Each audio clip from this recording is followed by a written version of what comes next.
चिंता और चिंतन में होता क्या है? बोलो जी प्रकाश जी।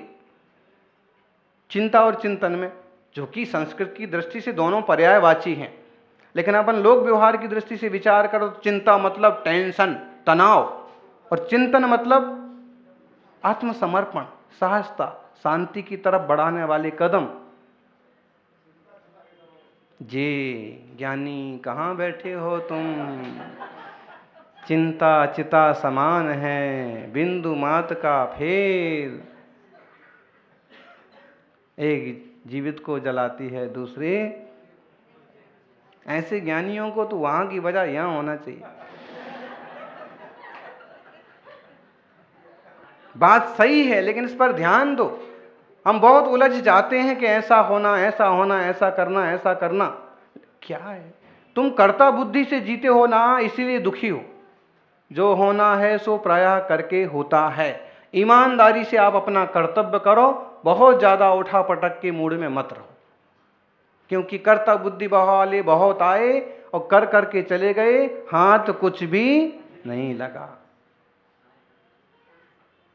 हर पिता जिंदगी भर कोशिश करता है कि काल की मझधार में, इन विकल्पों में, इस परेशानियों में मैं डट के खड़ा हो जाऊंगा और जाते जाते तो मैं ऐसा ऐसा कर लूंगा, लेकिन नहीं कर पाता है। तब अपने बेटे को खड़ा करता है कि मैं खड़ा नहीं हो पाया, अपने बेटे को खड़ा करूंगा। फिर वो अपने बेटे को खड़ा करता है, वो अपने बेटे को खड़ा करता है। ना कोई बाप खड़ा हो पाता है, ना कोई बेटा खड़ा हो पाता है। काल की धारा में सब चले जाते हैं, बस पाते वही हैं जो विवेकवान होते हैं, धर्म बुद्धि वाले होते हैं, और इसलिए अपनी पद्धति से चलते हैं, काम करते हैं, चले जाते हैं। कहते हैं आचार्य श्री, और कहते स्तुति करते हुए, कैसे हैं आप? चित्ते कुर्वन् निर्बधि सुख ज्ञान दृग्वीर्य रूपम। भगवान कैसे हैं? बोले स्तुति करवा लो लोगों से भगवान की। कैसे स्तुति होती है?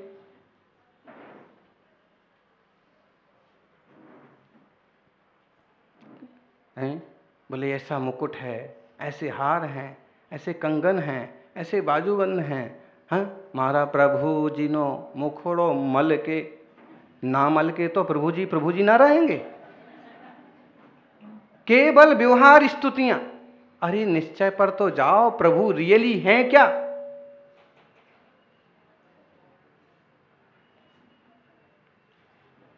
प्रभु जी हैं क्या? प्रभु जी को मुखड़ो मल के तो प्रभु पूजनीय हैं। सोने के चंदन हो, सोने के कंगन हो, कुंडल हो, तो प्रभु जी पूजनीय हैं। इससे पूज्यता होती है। पूज्यता होती है गुणों से। नचा कालो नचा वया। ना तुम्हारी वय पूजी जाती है, ना जाति पूजी जाती है, ना लंबाई चौड़ाई पूजी जाती है, और ना ही तुम्हारी सुंदरता पूजी जाती है। पूजा जाता है तुम्हारा गुण। हाँ, न भी देहो बंदिजई, न भी कुलो, न भी जाई संजुत्तो, को बंदमी गुणहीणो, नहु समड़ो नेव सावगो होई। कौन पूजता है? खूब सुंदर बहू ले आया, खूब सुंदर लाड़ी। लाड़ी इज द बेस्ट, बढ़िया। और अगर उसको घर की गाड़ी चलाते नहीं आती है, रोटी बनाते नहीं आती है, बच्चों को संभालते नहीं आता है, बड़े बुजुर्गों को देखना नहीं आता है, थोड़े दिन में आप तंग आ जाएंगे और कहेंगे भगवान पता नहीं कौन से नक्षत्र में इसका मुंह देखा था और किस समय मैंने हां कह दी।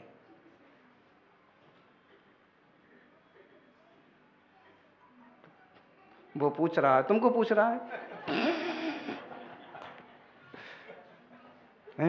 एक सदगृहस्थ का घर है तो उसमें यथायुग काम भी तो करना पड़ेगा। मुनिराज आएंगे आहार चर्या के निमित्त से, हैं? आपको भी आगे आना पड़ेगा। घर में बुजुर्ग होंगे, उनकी देखभाल भी करना पड़ेगी। कोई चमड़ी की थोड़ी ना पूजा होना है। चमड़ी की पूजा, चमड़ी की सुंदरता 4 दिन की, और गुणों की और कार्य की सुंदरता जीवन भर की। युगों युगों तक जाते जाते भी कहते हैं, कहेंगे लोग वो अध्यक्ष थे, ये काम किया, ये जीवन उद्धार किया, वो काम करके गए। वो कितने सुंदर थे, कितने बढ़िया दिखते थे, कैसे हैंडसम थे, उसका कोई खास ब्यौरा पीढ़ियां नहीं पूछती हैं। तीर्थंकरों की आराधना हो रही है आज, उनके माता पिता को भी कोई नहीं पूछता, गुणों के कारण से। आचार्य श्री कहते हैं कि आप में निरवधि सुख है, गुण है, ज्ञान है, दृढ़ है, वीर्य है, अनंत दर्शन, अनंत ज्ञान, अनंत सुख, अनंत्य वीर्य। अनंत प्रभु के 4 चतुष्टय कौन से हैं? 4 घातीय कर्म नष्ट हुए और 4 गुण प्रकट हुए। देव, हे देव, त्वाम या सईमा नीमा दादारेण स्तवीति। इस तरह से आपकी जो स्थिति होती है वह बहुत ही मंगलकारी है। श्रेयो मार्गा सखलु सुकृति तावता पूरे त्वा कल्याणानां भवति विषया पंचधा पंचितानां। चित्ते कुर्वन् निरवधि सुख ज्ञान दृग्वीर्य रूपम देवत्वां याः समयनीम दादरेण स्तवीति। श्रेयो मार्ग सखलु सुकृति तावता पूरयित्वा कल्याणानां भवति विषयः पंचधा पंचितानां। निश्चय से जो भगवान आपके ऐसे गुणों की स्तुति करता है वह मोक्ष मार्ग को पूर्ण करता हुआ 5 कल्याणकों को प्राप्त होता है। किसके होते हैं 5 कल्याणक? तीर्थंकर के।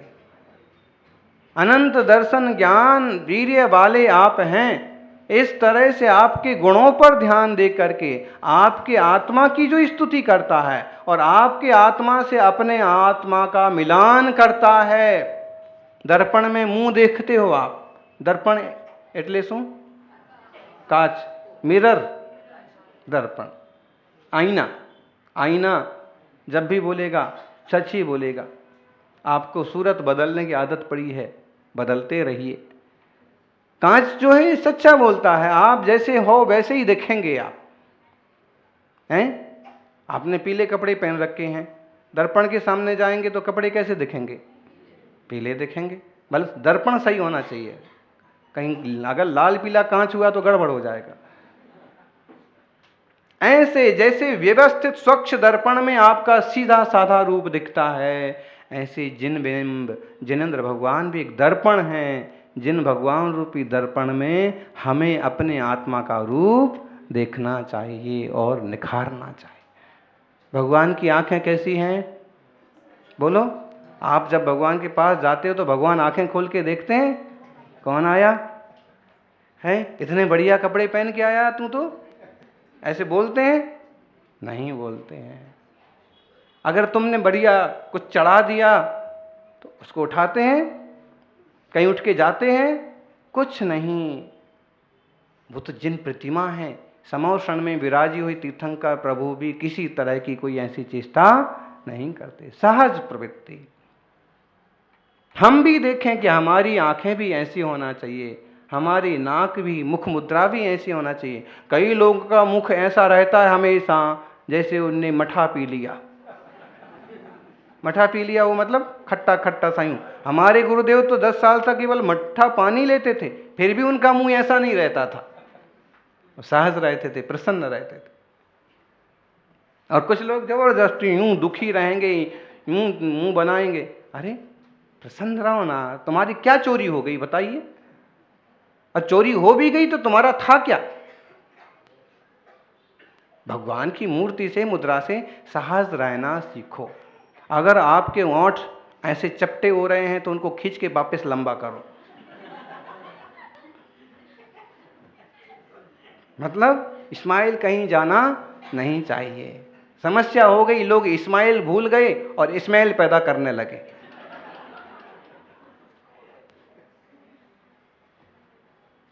स्माइल माने खुशी, प्रसन्नता। भगवान की मुद्रा देखते ही मालूम पड़ता है कि इनने जो कुछ चाहिए था सब पा लिया, इसलिए सहज हैं, आत्माधीन हैं।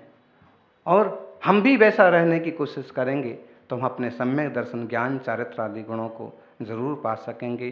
पंच कल्याणक गर्भ कल्याणक, जन्म कल्याणक, दीक्षा कल्याणक। इसका दूसरा नाम तप कल्याणक, तीसरा नाम अभिनिष्क्रमण कल्याणक, केवल ज्ञान कल्याणक और मोक्ष कल्याणक। ये 5 कल्याणक भी हमारे जीवों में से कोई जीव पा लेगा। इतनी तत्परता से, इतनी तल्लीनता से जिनेंद्र भगवान की भक्ति करेगा तो इसमें से भी कोई जीव तीर्थंकर बन जाएगा, और कोई बने ना बने हैं। अपन तो बस यही पुरुषार्थ करते हैं कि सब जीवों का भला हो और सबसे पहले अपना भला हो, सबको मोक्ष हो और सबके पहले इतनी एकाग्रता बन जाए, इतनी परिणाम विशुद्धि बन जाए।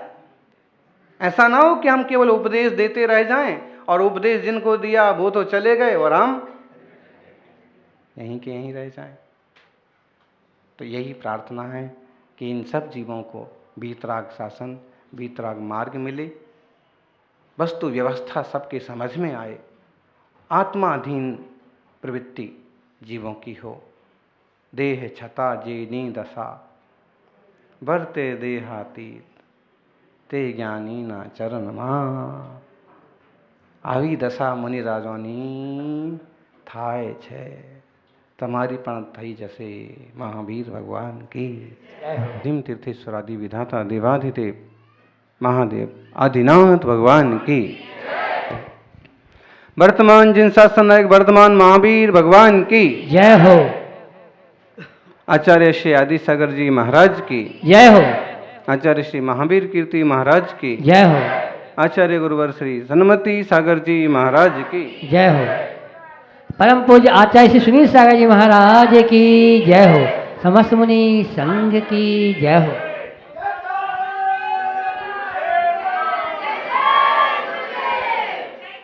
गिरा नयन, गिरा अनयन नयन बिनु बानी। बानी में नयन नहीं है और गिरा अनयन, वाणी में नयन नहीं है और नयन जो है उनमें वाणी नहीं है। आंखें हैं सो बोलती नहीं हैं और वाणी जो बोलती है उसमें आंखें नहीं हैं।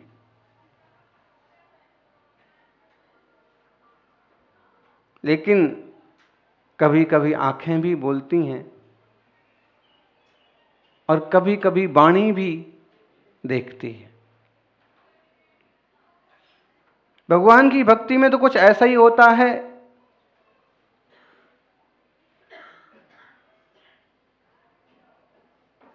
कि हम किलकिंचित जैसे रह जाते हैं। कहना और बोलना दोनों एक साथ, बोलना और देखना दोनों एक साथ होते हुए भी उसमें अंतर पड़ जाता। वास्तव में तो परमात्मा हमें दिखते नहीं हैं, अरहंत अवस्था की जो मूर्ति बनाई हैं वो दिखती हैं। यन मया दृश्यते रूपम, जो रूप दिखता है वह आत्मा नहीं है, वह परमात्मा नहीं है, वह तो उनकी छवि है। और इसलिए कई लोगों ने मूर्ति की मान्यता को स्वीकार नहीं किया। इस्लाम में तो मूर्ति को स्वीकार ही नहीं किया, उल्टा मूर्तियों को मानने वालों को बुत परस्त कहा, उनका अपमान किया। मूर्ति को नहीं मानने के बाद भी उन्होंने एक प्रकार का मंदिर मस्जिद टाइप का बनाया और वो एक तरह की मान्यता चालू की। जब तुम्हें किसी आधार की जरूरत है ही थी ही, तो फिर व्यवस्थित साकार मूर्ति को स्वीकार करके तदनुसार आराधना करते या करो तो क्या तकलीफ है। अपने यहाँ भी अमुक लोग स्थानक में जाते हैं, कहने को धर्म स्थान है लेकिन मूर्ति वगैरह नहीं है, हम मूर्ति नहीं मानते। क्यों नहीं मानते? तारण पंथ है एक, मूर्ति नहीं मानते। क्यों नहीं मानते? कारण वह एक काल ऐसा आया जब जिन प्रतिमाओं का घोर अपमान हुआ, सत्यानाश हुआ, तो बुजुर्गों ने कहा कि मूर्तियां गुप्त कर दो, जमीन में छुपा दो, मूर्ति की पूजा करना बंद कर दो, भगवान का अपमान हो रहा है। और बाद में कई लोगों की वह धारणा बन गई। अच्छा समय आने के बाद भी, प्रभाव बनने के बाद भी कुछ लोग वैसे के वैसे ठूंठ रह गए, कुछ लोग वापस अपनी मूल धारा में आ गए। आत्मार्थी सज्जनों, जिन प्रतिमा बहुत जरूरी है, जब तक हमारे सामने योग्य निमित्त नहीं होता है तब तक हमारा योग्य उपादान भी जागृत नहीं हो पाता। शांत वीतराग छवि देखते हैं तो चित्त में भी वीतरागता का भाव उठता है। मुनि को देखते हैं, मुनि जैसे भाव आते। संसारी को देखते हैं तो संसारी जैसे भाव आते। आप फोटो देख करके कितने परिवर्तित हो जाते हैं। टीवी में एडवर्टाइज देखते हैं और आप वह माल खरीदने को तैयार हो जाते। सीरियल में हीरो हीरोइन को देखते हैं, उसके बाल देखते हैं, उसके गाल देखते हैं, नाखून पॉलिश देखते हैं, वैसे ही आप भी करने लग जाते हैं। प्रभाव जबरदस्त पड़ता है सामने की वस्तुओं का। वैसे ही हम जिन प्रतिमा को देखते हैं, जिन मुद्रा को देखते हैं, तो जीवन में उसका प्रभाव पड़ता है। जिन प्रतिमा नहीं है तो जिनेंद्र का स्मरण करो, अरहंत अवस्था में विराजे प्रभु का ध्यान करो। ये भक्ति जो है अद्भुत शक्ति है। हमें दिखती नहीं है भक्ति की शक्ति, लेकिन होती जरूर है। श्रद्धा समर्पण का जो पॉजिटिविटी है, जो शरीर के अंदर ग्रंथियों का विकास होता है, सहजता और शांति बढ़ती है।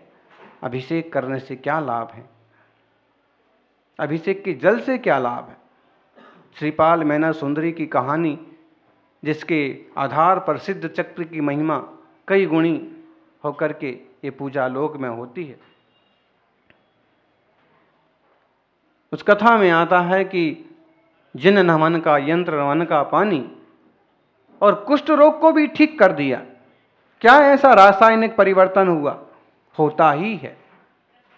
अगर चिकित्सा विज्ञान की बात करो तो स्वर्ण सर्वत जल, रजत सर्वण जल, चंद्र प्रभा से प्रभावित वस्तु, सूर्य प्रभा से प्रभावित वस्तु रोग में काम आती है। फिर जिन प्रतिमा हो, योग मंत्र साधना हो, और फिर वह जो जल होता है औषधि का काम करने लगता है।